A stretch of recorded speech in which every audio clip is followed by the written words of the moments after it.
Ya, kita bahas purpose ya. Jadi merumuskan purpose dalam critical writing. Mengapa? Karena purpose dalam critical reading berbeda dengan purpose dalam critical writing. Juga purpose dalam critical listening itu berbeda. Karena itu kita fokus membahas purpose dalam critical writing dan juga bagaimana merubah purpose, mereformulasi purpose menjadi question. Jadi ini supaya memudahkan.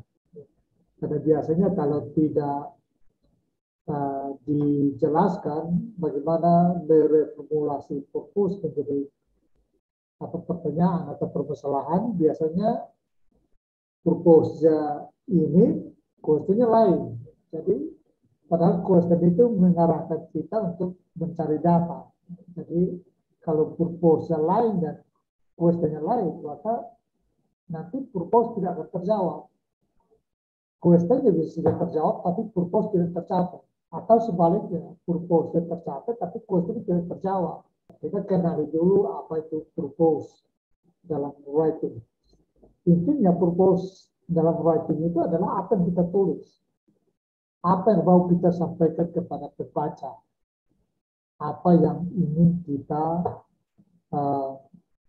formulasikan, kita jelaskan dengan membawa bukti-bukti, membawa data-data untuk mendukung penjelasan kita, mendukung argumen kita. Karena kita tidak bisa bicara tanpa data atau tanpa evidence atau tanpa konsep. Ya. Purpose adalah objek, ya. Tujuan akhir, pandangan akhir ya, dari apa yang ingin kita capai. Jadi rumusan umumnya adalah objek, tujuan, akhir pandangan dari yang ingin kita capai. Bisa juga purpose itu dipahami sebagai motif, intensi, fungsi. Misalnya, apa motif Anda menulis itu? Apa motif saya menulis topik yang sedang saya tulis ini misalnya? Apa intensi? Apa yang mendorong saya untuk menulis tentang topik ini? Apa fungsi atau apa manfaat dari tulisan ini? Jadi itu pertanyaan-pertanyaan agar supaya kita memastikan atau memperjelas ya, purpose dalam tulisan kita. Prinsipnya, purpose adalah apa yang mau kita sampaikan kepada pembaca. Apa yang kita ingin pembaca ketahui. Nah, tentu karena kita ingin menulis tentang sesuatu untuk diketahui, maka hal yang kita tulis itu haruslah hal yang bermanfaat atau hal yang mengandung informasi baru. Nah, itulah sebabnya standar atau syarat ya untuk sebuah purpose yang baik ya di standar universal ya dari intelektual. Standar intelektualnya adalah kejelasan. Itu jelas artinya purpose itu, rumusan purpose itu tidak boleh mengandung makna ganda.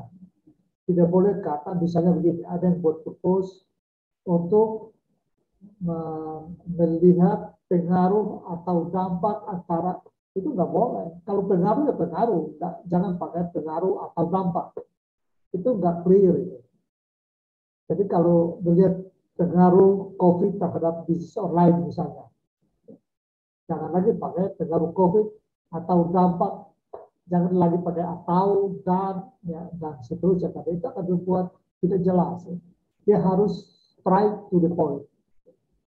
Pilihan katanya harus minimalis tapi efektif. Ya. Jadi langsung menggambarkan apa yang mau kita lakukan. Itu namanya kejelasan, clarity.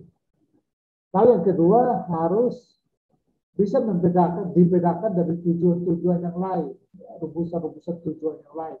Jadi betul clear, betul-betul terpilah. Lalu yang berikut novelty, ada kebaruan. Tentu kebaruan juga tanda kutip ya, karena tidak mudah kita membuat sesuatu yang sangat baru. Yang dimaksud kebaruan adalah belum diketahui orang. Ya. Jadi betul-betul dibutuhkan orang untuk mengetahui paling tidak sasaran pembaca ya, pembaca yang kita ingin membaca, mereka membaca tulisan kita itu paling tidak mereka itu belum tahu banyak tentang apa yang sedang kita tulis itu. Nah, itu novel. Syukur-syukur kalau kita menulis itu satu yang langka, ya. Jadi belum diketahui banyak orang, kebanyakan orang. Itu syukur-syukur. Lalu harus realistis dan logis, ya, logicalness.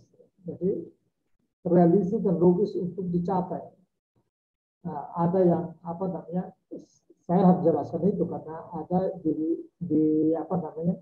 Semester lalu ada yang menulis judul untuk menunjukkan bahwa orang yang setia pada Tuhan lebih apa ya, prestasinya lebih baik daripada mereka yang tidak setia. Ini kan sulit kita apa namanya, tidak realistis ya untuk menjelaskan setia pada Tuhan itu. Ini tidak realistis. Maksudnya realistis dalam pengertian bisa diuji, ya, bisa secara objektif bisa dilihat lagi. Ya, artinya ini dia menggabungkan antara fenomena-fenomena teologis dengan sains. Ya. Nah, ini menjadi tidak realistis. Ya. Ada juga judul yang terlalu bombastis. Mahasiswa baru dia menulis tentang dampak COVID terhadap ekonomi global. Oke, itu masuk akal juga, tetapi tidak realistis bagi seorang mahasiswa S1 menulis hal macam itu ya. Itu kasih Menteri Sri Mulyani pun mungkin ya, untuk minta bicara, menulis dalam waktu yang singkat, ya mungkin itu tidak mudah meskipun beliau Menteri Ekonomi. Sekedar memberikan gambaran, barangkali bisa karena dia betul menguasai bagaimana, tetapi tidak mudah. Nah, itu yang disebut dengan realistis untuk dicapai. Nah, kalau hanya menulis esai pendek 3 sampai 5 halaman atau 1000 sampai 1500 kata, menulis judul yang seperti itu tidak realistis. Ya. Oke, jadi itu syarat-syarat atau standar ya untuk sebuah purpose yang baik. Lalu bagaimana berubah purpose ke pertanyaan?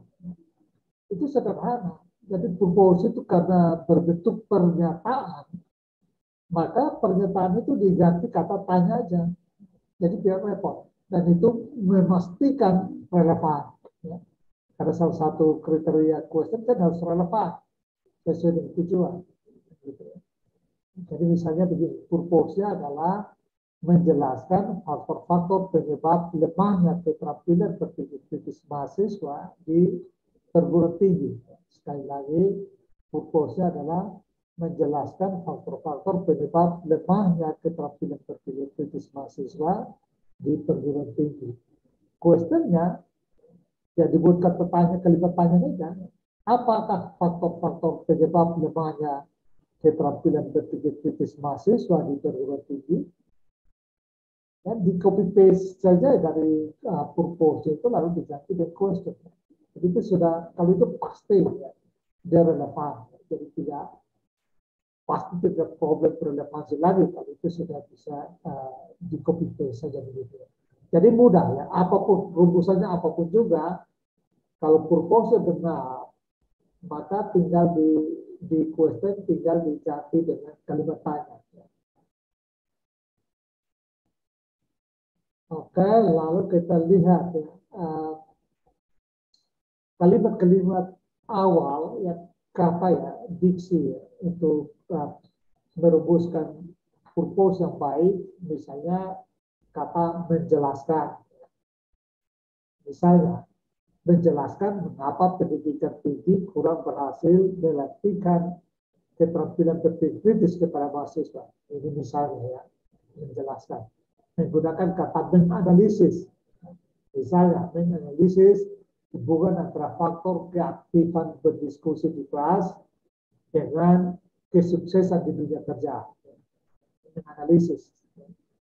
Atau memaparkan, misalnya, memaparkan alasan orang tidak percaya COVID-19 meski telah banyak korban meninggal akibat terpapar misalnya. Jadi menjelaskan, menganalisis, memaparkan, mendeskripsikan. Misalnya mendeskripsikan mengapa makanan kaleng sebaiknya dilarang di Indonesia, ini misalnya ya. Atau misalnya mengargumentasikan, misalnya mengargumentasikan bahwa kuliah daring lebih efektif daripada kuliah luring, misalnya, atau sebaliknya, mengargumentasikan bahwa kuliah luring lebih efektif daripada kuliah daring, atau membandingkan hasil eksperimen A dengan eksperimen B misalnya, membandingkan antara kelas berpikir mahasiswa ekonomi dengan mahasiswa FTI misalnya ya. Ini mempersuasi, ini yang bukan paling tinggi sebenarnya, tapi lebih mempersuasi ini memang lebih ke bagaimana merubah ya pandangan orang. Misalnya orang yang mereka yang tidak percaya bahwa COVID-19 itu adalah penyakit real, ya mereka yang percaya bahwa itu hasil konspirasi misalnya.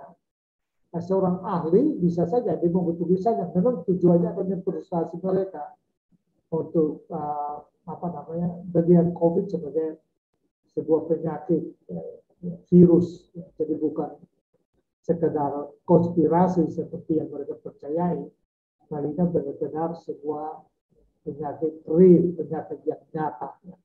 Nah, jadi ini yang harus menjadi pegangan dalam merumuskan purpose untuk menulis. Kata-kata ini penting, kata-kata menjelaskan, menganalisis, memaparkan, mendeskripsikan, mempersuasi, mengargumentasikan, membandingkan, ya. Ini kata-kata yang pilihan, ya, kata kerja yang digunakan dalam rumusan purpose untuk writing, critical writing.